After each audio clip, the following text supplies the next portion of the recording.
मध्य प्रदेश के जेल में बंद दुष्कर्म के आरोपियों और दुर्दांत अपराधियों को पेरोल पर न छोड़ने की मांग करते हुए हाईकोर्ट में एक जनहित याचिका दाखिल की गई। कोरोना संक्रमण के मद्देनजर सुप्रीम कोर्ट और हाईकोर्ट के निर्देश पर जेलों में बंद कैदियों की संख्या घटाने, कैदियों को महामारी के दौरान पेरोल पर छोड़ा जा रहा है। इस बीच जबलपुर हाईकोर्ट में याचिका दायर की गई।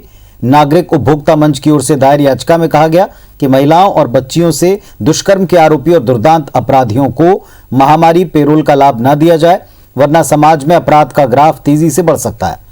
हाईकोर्ट में दायर इस याचिका पर अगले हफ्ते सुनवाई की जा सकती है।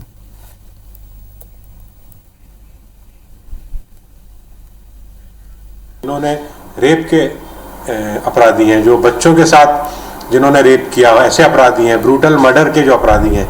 हमारी संस्था नागरिक उपभोक्ता मार्गदर्शक मंच की तरफ से डॉक्टर पीजी नाच पांडे ने एक याचिका इसमें दायर करी है और इसमें ये गुहार लगाई है कि ऐसे दुर्दांत अपराधियों को नहीं छोड़ा जाना चाहिए।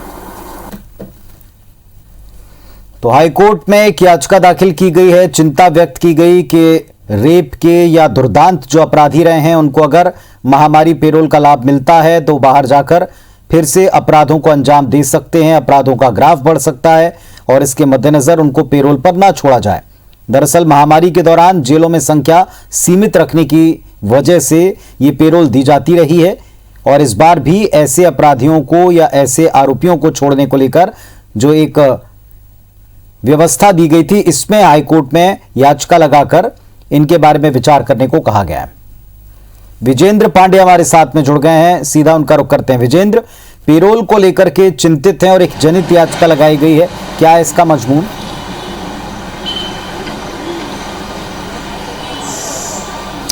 जी पुनीत, बता दूं कि मध्य प्रदेश की जो तमाम जेलें हैं इनकी क्षमता यानी इसमें कैदियों को रखने की क्षमता तकरीबन 28,000 है, लेकिन 7 मई की तारीख में 2021 की तारीख में मध्य प्रदेश की जेलों में 46,000 से ज़्यादा बंदी बंद थे और यही कमोवेश हाल देश भर की कई जेलों का था, जिसको लेकर सुप्रीम कोर्ट ने संज्ञान लिया था और तमाम प्रदेशों के हाईकोर्ट्स को आदेश दिया था कि वो इस दिशा में काम करें।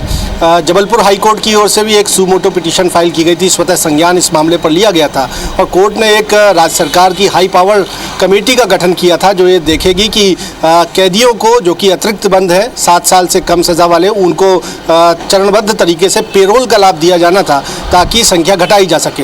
लेकिन इसकी 2 स्थितियाँ इसके बाद पैदा हुई। पहली बात तो जो high power committee Madhya Pradesh में बनाई गई पुनीत, उसने अपराधियों का श्रेणीवार जो वर्गीकरण था वो नहीं किया और दूसरी स्थिति ये बनी कि अनलॉक जिस तरह से मध्य प्रदेश में हुआ उसके बाद अपराधों का ग्राफ कुछ इस कदर बदला कि चंद दिनों में ही प्रदेश की जेलों में 8,000 से ज़्यादा कैदी पहुंच गए। तो विरोधाभासी स्थितियां जो है वो पैदा हुई और इस बीच एक PIL फाइल की गई है हाईकोर्ट में और ये कहा गया है कि कम से कम जो पेरोल में कैदियों को छोड़ा जा रहा है उसमें इस बात का ख्याल रखा जाए कि महिलाओं और छोटी बच्चियों के साथ जो दुष्कर्म के आरोपी जेलों में बंद हैं उनको पेरोल का कतई लाभ ना दिया जाए। साथ ही साथ जो दुर्दांत अपराध हैं, दुर्दांत अपराधी हैं उनको भी पेरोल का लाभ नहीं दिया जाए, क्योंकि अगर वो महामारी पेरोल पर छूटकर वापस आते हैं तो समाज में अपराध का एक ग्राफ बढ़ाने का वो कारण बन सकते हैं। और हाई पावर्ड कमेटी को जिसको कि देखना था कि किसे छोड़ा जाए किसे ना छोड़ा जाए, तो याचिका में कहा गया है कि उसका श्रेणी जो है वो तैयार नहीं की गई। जबलपुर के नागरिक उपभोक्ता मंच की ओर से पिटीशन फाइल की गई है।